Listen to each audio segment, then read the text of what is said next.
Welcome to the Manifesting Millions podcast. I am your host, Rashida McFerrin, and today we are going to be talking about the process of manifesting millions and how to stay committed to your journey.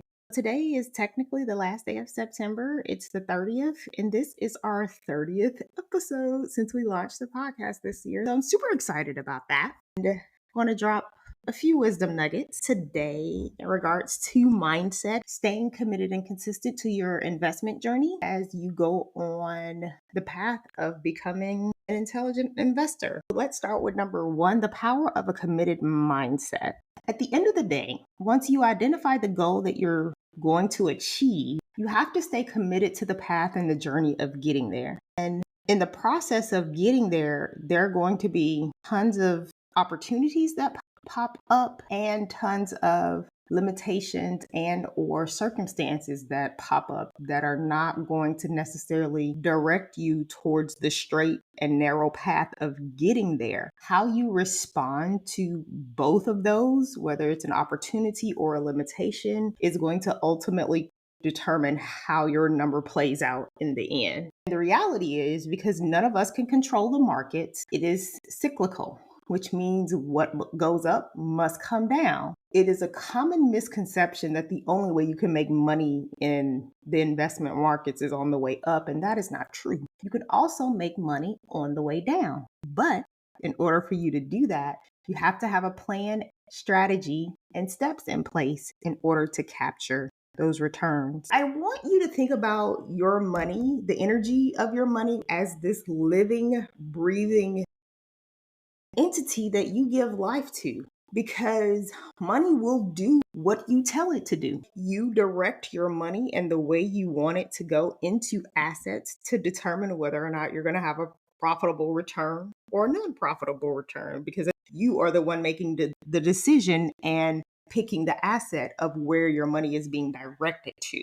You have to be consistent in regards to keeping your mindset in the right place, even when the markets are tanking and your money look like it's pretty much disappearing right in front of your face, because technically at that moment it is. But if you are patient enough and you hodl, you hold on for dear life, as we say in the alternative asset Web3 crypto world, you will see your money back in the end, depending on whether or not you made a solid investment in an asset that gives you returns. The number one thing is you have to have a committed mindset and stay consistent with your journey. Number two, the importance of investment literacy. It's not just financial literacy. Finance is the basics of money. When you are learning to invest in yourself, ultimately, because that's what you're doing. When you're investing in assets, you are investing in yourself off of the fact that I am making a determination based on what I believe to be true at the time, that this is the adequate investment for me to put my money in. So you can't just have basic financial literacy and jump into these markets and expect 1,000% gains. It doesn't work like that. You have to learn investment literacy, and that takes time. And while, like with my course, I may put you through a cohort in 4 weeks, what makes the difference in somebody who takes my course and utilizes the information in it and puts it into practice is the difference between somebody who just goes through the course, listens to the videos, and never takes like one important strategy from it and implement it. That is going to be what makes the difference in whether or not you're successful in your investment journey. Invest in yourself. One of the things you always hear me talking about is your girl is always investing in herself, whether it be a new mastermind, an event that's going to expose me to a different type of crowd, traveling to places that is going to put me in a different environment. My goal is to always become the best version of myself. And in order to do that, I have to constantly invest in myself. In order for you to innovate, in order for you to grow, in order for you to go to the next level, you're going to have to invest in yourself.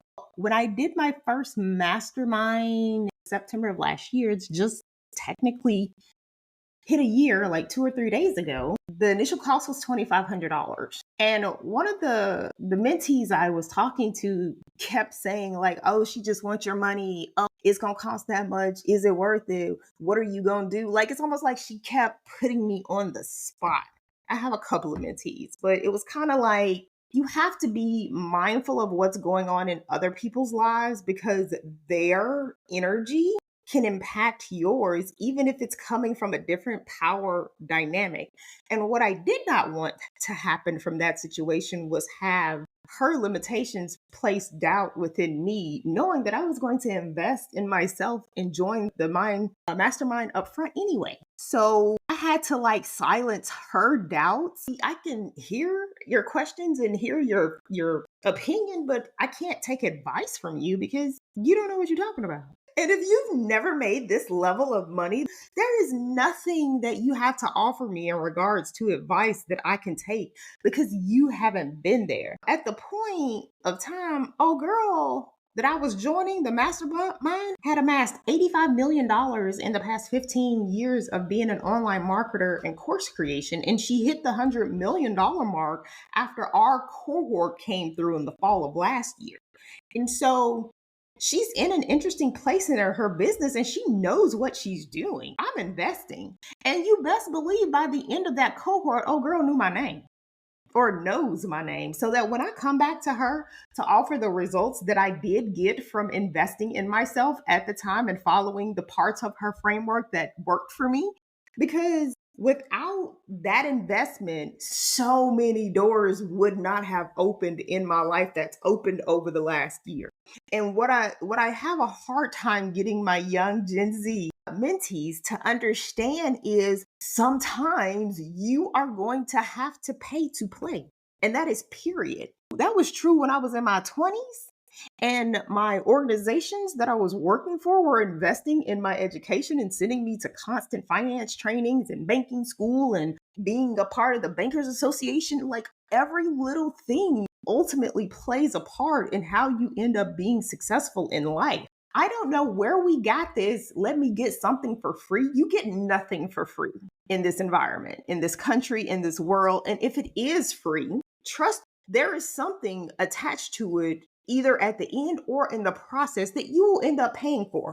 Let's take Amazon, for example. So I have my Amazon Prime membership, have had it since my son was little because Amazon has pretty much been my partner in raising my child, right? In regards to getting stuff quickly when I need it, whether I was at home or traveling. So you pay every year for Amazon membership, but yet when I go in to order my Amazon products, it says free delivery. And you really, in that moment, start to think, well, if I get it tonight by 5 o'clock, then that's worth it. If I get it tomorrow by whatever time, that's worth it. And then you really start to look at it, but is it really free though? I pay for Amazon Prime at the beginning of the year. So I pay to be a part of the membership so that I can get my packages to me in a very timely manner. That's not free. And then all of the money that I spend on Amazon throughout the year, that's not free either. But the psychology of selling has me thinking in that moment that I'm getting something quicker for free because I'm a part of this membership. So at the end of the year, what? I may spend like maybe 20 or 30K in purchases. If I'm spending that much money in buying Amazon purchases and using their membership, is it really free? I guarantee you it's not. Because when I pay my bill, honey, that ain't free. You're going to pay for it. And so I really want younger millennials and Gen Z to get out of this mindset of it's too expensive for me. I ain't paying for that. Okay, well, if you ain't paying for it, then continue to stay at the level that you are at. But I don't know who told you that digital businesses just open up and miraculously make you 7 and 8 figures overnight on their own.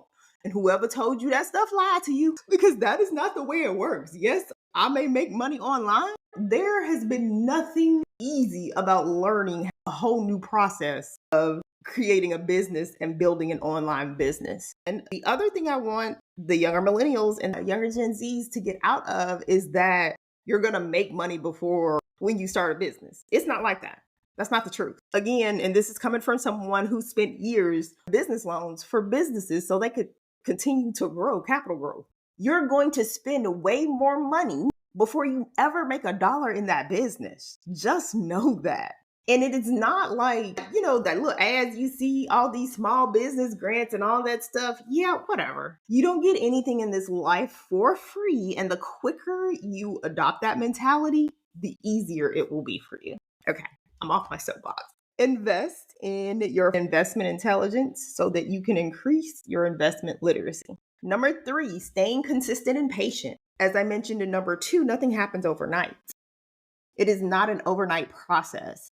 I just hit 1.3 million views across social platforms after being full-time active as a content creator and online business for the past 9 months. And when I say social platforms, I'm talking TikTok, Instagram, and Facebook.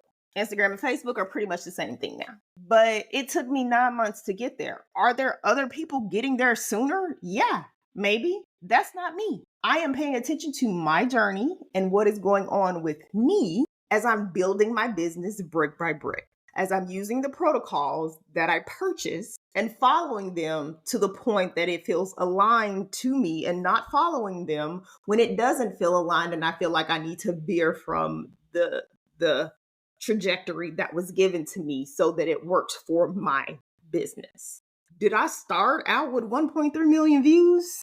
I had a video go viral. I've had multiple videos go viral this year. And when I'm saying viral, look, I had it when it got to 1,000 views on one of my first videos, y'all. Like, I was like, oh my God, wow. And so the first video that went viral this year was of the dog that we had basically pooping all over my fancy, expensive cream carpet. He got out of his, what's the little thing? Crate. And I guess I must have been in a rush that morning to get my son to school because I must have not latched the door correctly. I came back to find my formal living room, y'all. He literally pooped all over the edge of every corner of that fancy rug that I spent so much money on. I got rid of that dog after that. I was like, this is not for me. As cute as he was, honey. Yeah, he had to go.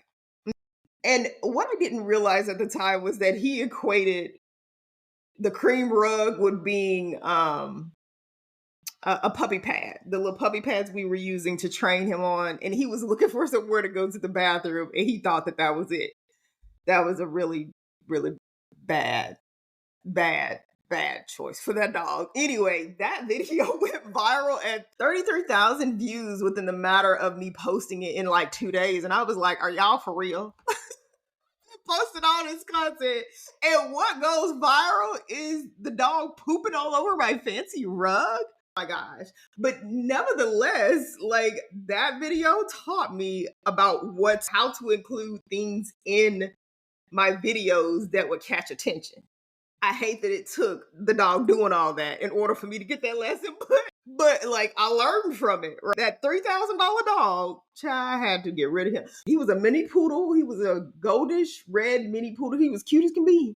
His name was Lux. And in March, we got rid of him, and I sold him for half the price. I paid well over $3,000 for that dog. I sold him for like $1,600. I am not an in-house doggy person. I grew up on a farm where the dogs are outside, and I believe that's, comparable with their environment because they want to be outside all the time. Anyway, my point is, from that, what I kept doing was posting and trying to figure out how to crack the algorithm for me and my content.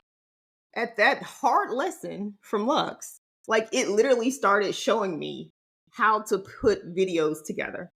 In the next 3 months, right around my son's birthday, I posted a 5-second vid about our podcast trailer having new episodes at the beginning of June. That video did 628,000 views, y'all. And to me, that's going viral.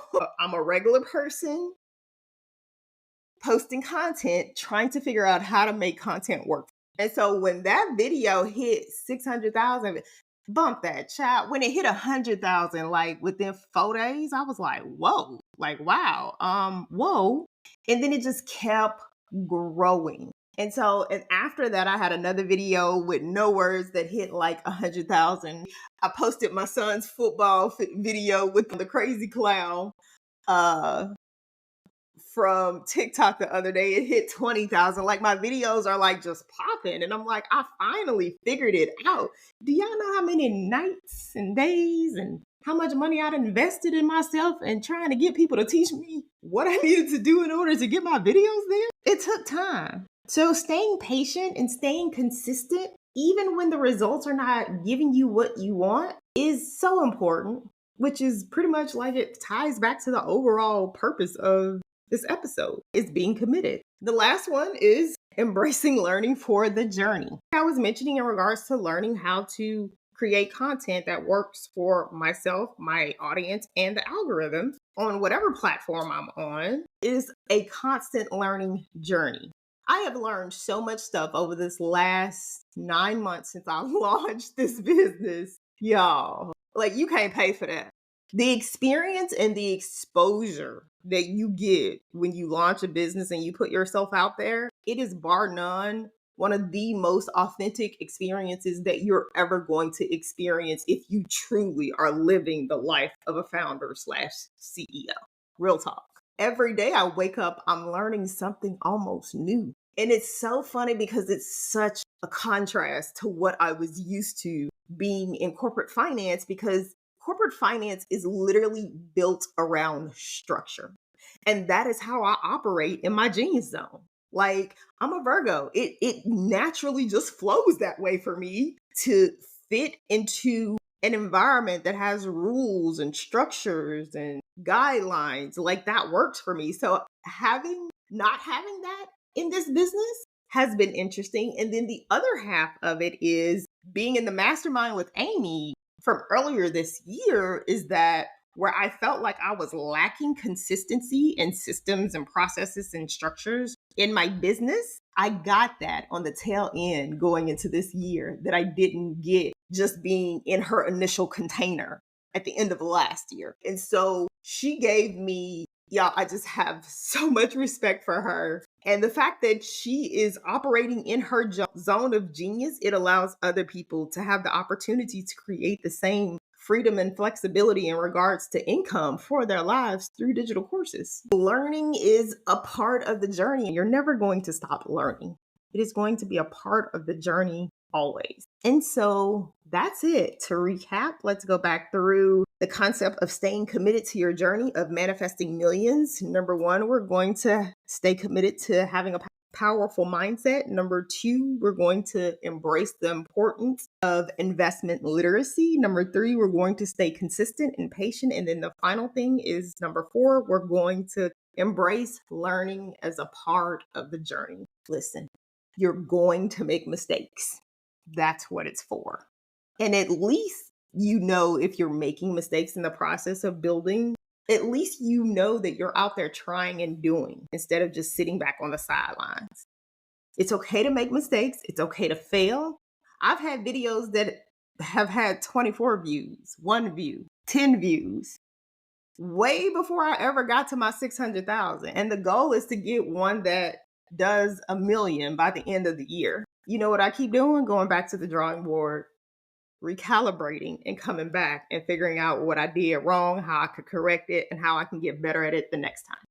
Because in this content creator economy, this is our future, whether y'all realize it or not. It might take 10 years, 20 years, 30 years to cement in place, but the creator economy is not going anywhere. Tech will only grow. Emphasis on AI. My Web3 Rashida.ai website has everything you need, and it's evolving and it's growing, and we're going to continue to grow. As always, you can find me on socials. I'm on TikTok actively, Instagram and Facebook, which are pretty much the same thing. And until when, I will see you all in the next episode. Bye for now.